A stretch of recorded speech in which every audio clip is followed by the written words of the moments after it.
Secretary Rubio, welcome back to Meet the Press. I want to start with these peace negotiations in the Middle East. Is this now the end of the war in Gaza? Well, not yet. There's some work remains to be done, and I would view it in two phases in terms of understanding how to break this out. The first piece of it, which was very clear from the letter and Hamas's response, is they have agreed to the president's hostage release framework. And what needs to happen now, and they acknowledge in the letter and their response, is there now needs to be meetings which are occurring even as I speak to you now, and hopefully will be finalized very quickly on the logistics of that. What that means is, who goes in to get them? Is it Red Cross? When do they show up, et cetera?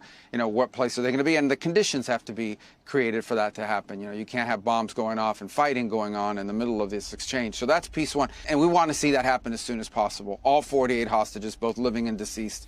And there's some need to be released. And there's some logistical challenges to that we'll have to work through. But that work is happening even as I speak to you this very moment.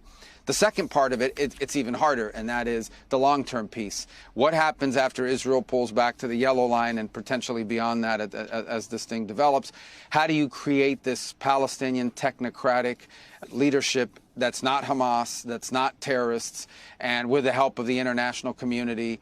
How do you disarm any sort of terrorist groups that are going to be building tunnels and conducting attacks against Israel? How do you get them to demobilize? All that work, that's going to be hard, but that's critical, because without that, you're not going to have lasting peace. You may get the hostages back, you may get a cessation of hostilities, but in the long term, it's going to happen all over again. So both are going on at the same time, but priority number one, the one that we think we can achieve something very quickly on, hopefully, is the release of all of the hostages in exchange for Israel moving back to that yellow line, which is basically where they stood at the middle part of last month, of August. And the one we're focused on, even as I speak to you now, there are people meeting on that. I want to drill down on the timing of the hostages in just a moment. But first, just big picture. President Trump seems to be taking Hamas's response as a yes to his peace proposal. As you've indicated, though, there's a lot that still needs to be worked out. Hamas didn't mention laying down its arms, for example.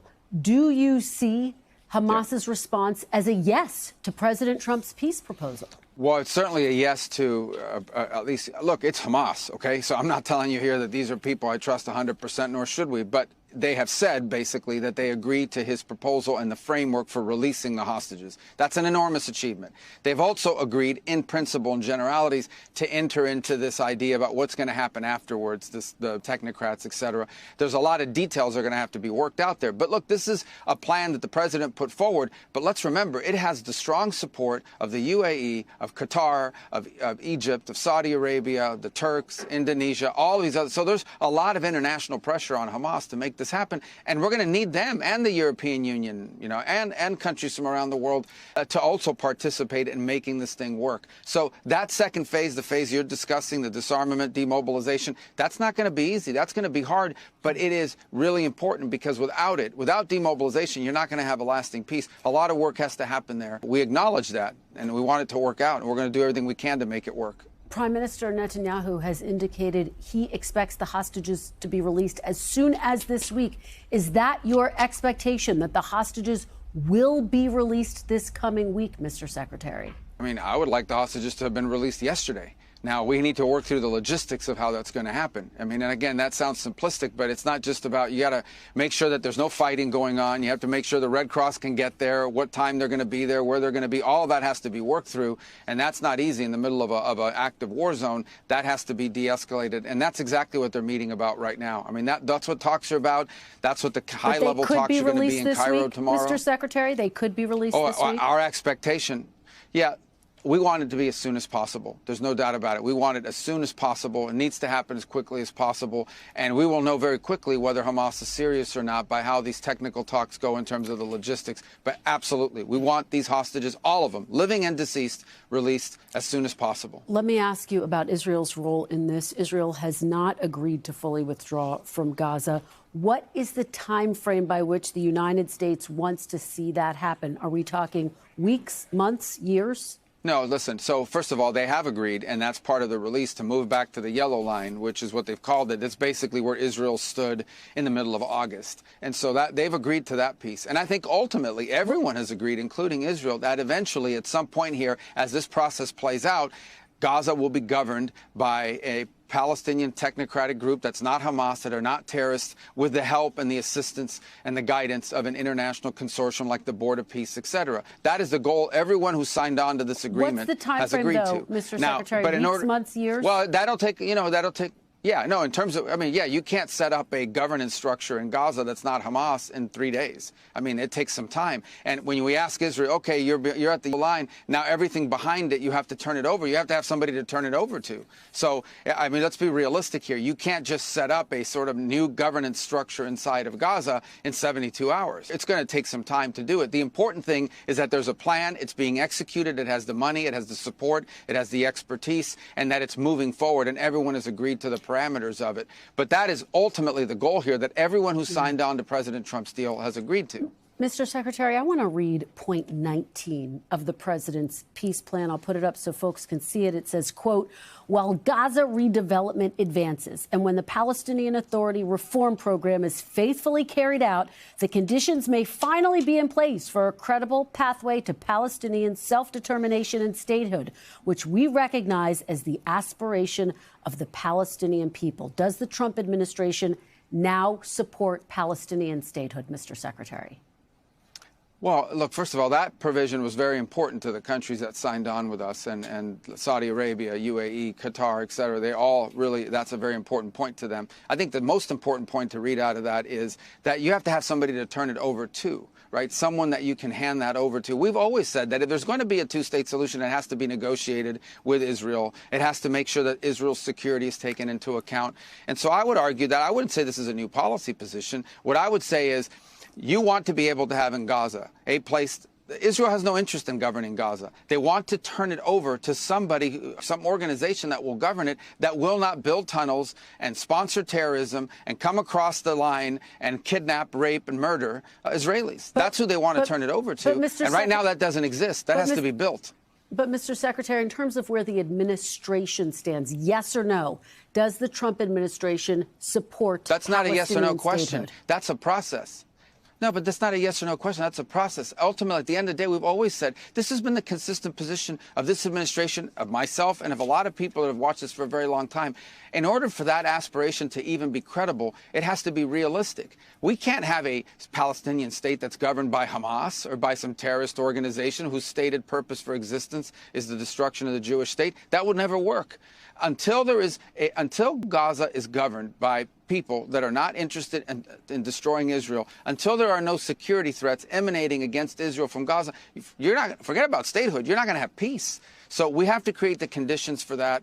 That's going to take a while, and that's going to be part of what these negotiations are about in the days to come. But right now, the priority, number one, is to get the hostages released. If we can't even get an agreement on the hostages being released, you ain't going to have long-term peace here. So let's get that piece done. It's the most important, and then we can move to phase two, and it'll give momentum to the rest of the effort. But this is not going to be easy. No one said this is going to be easy. We are dealing with something that's been going on for a very long time. All right. Secretary of State Marco Rubio, thank you very much for your time this morning. We really appreciate it. We turn now to Secretary of State and National Security Advisor Marco Rubio. Good morning to you, Mr. Secretary. So my sources have indicated to me that because the upper echelon of Hamas fighters has been so decimated, communication is difficult. The other terror groups who also hold hostages in Gaza aren't necessarily easily controlled by them. How do you manage around this reality? And is a full release by October 7th the demand? Well, I don't know about the date. That'd be great if it was before October 7th. We wish it would happen yesterday. But there are realities here, and then there are things people do to impede progress. Reality is this is a war zone. I mean, this is a place that suffered a tremendous amount of destruction. That fighting needs to stop. You can't release hostages while there's still bombardments going on. So that has to end, but that has to stop. But you also have to work through the other logistics. Who's going to go pick them up? We saw how this happened in the past. You know, the Red Cross would go in, they would be handed over through this process, et cetera. And so all of that's what has to be worked on and is being worked on as we speak. So I'm not telling you there aren't some logistics logistical hurdles here, but I am saying that the expectation is that this happens quickly. And I would also say that while we want all the hostages to be released, if there are 5 that are ready to go right now, they should be released right now. If another 10 are ready to go in 12 hours after that, the next group should come out. But ultimately, they should all come out. And I think what you're hearing from people is, yes, there has to be some logistics that have to be worked through, but what you can't have and what we can't see and what we hope we will not see is that we get into these talks and these talks are then delayed and it looks like they're unnecessarily delaying it. That would be a very bad sign. Let's hope that's not what happens. And it's going to be very important for our partners in the region who signed on to this deal, the UAE, Qatar, Turkey, Jordan, Egypt, etc., for them to be putting a lot of pressure on Hamas to make sure this happens as quickly as possible. But you pointed out that releases can't happen when bombardments are underway. Our CBS team in Gaza tells us that there are Israeli bombardments underway. There were strikes Saturday, 10s killed, more injuries, bombings continuing. One incident included 10 people killed when they tried to check in on their homes in areas where there are also military sites. Is that acceptable? Well, I think ultimately what you're going to see here is that when an agreement is reached on these are logistics behind when the release is going to happen, then I think you'll see those bombardments stop. And I think some of that activity has already decreased somewhat. So there's a framework here, and the framework is simple. Once you agree on the logistics of how this is going to happen, I think the Israelis and everyone acknowledge you can't release hostages in the middle of strikes. So the strikes will have to stop.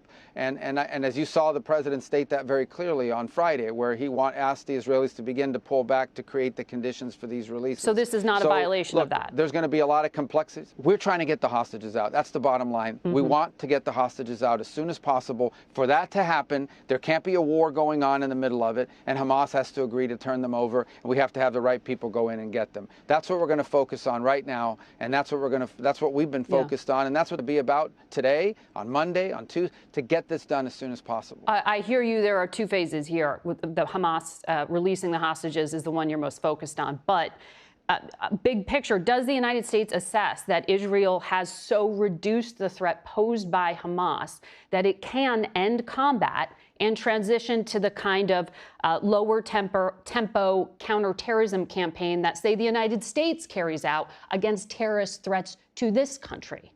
Well, look, I mean, the ideal outcome here is you don't have to carry out any counter-terror missions because there are no terrorists in Gaza. But can they take the win? Can Netanyahu say he won this war? Well, first of all, creating a Gaza or setting up a Gaza that is governed by Palestinian technocrats that are not terrorists and are not sponsoring terrorism, that's not going to happen in 72 hours. That's going to take some time to build up, and it's going to require a lot of work and a lot of international support. And that's the end goal here of this entire endeavor. After you get the hostages out. By the way, if you can't get the hostages out, you have no hope of getting that done. So that's why I say, that these 2 steps need to happen.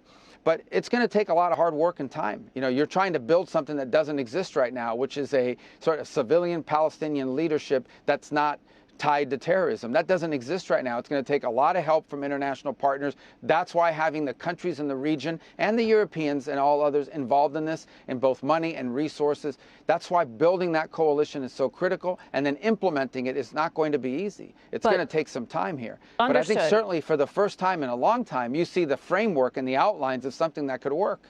But combat operations can end. Well, that's the goal here. You wouldn't need combat operations if there weren't terrorists there. But by the same token, I would remind everybody, if in fact at the end of all this, terrorism and a terrorist group remains active inside of Gaza, you're not going to have peace.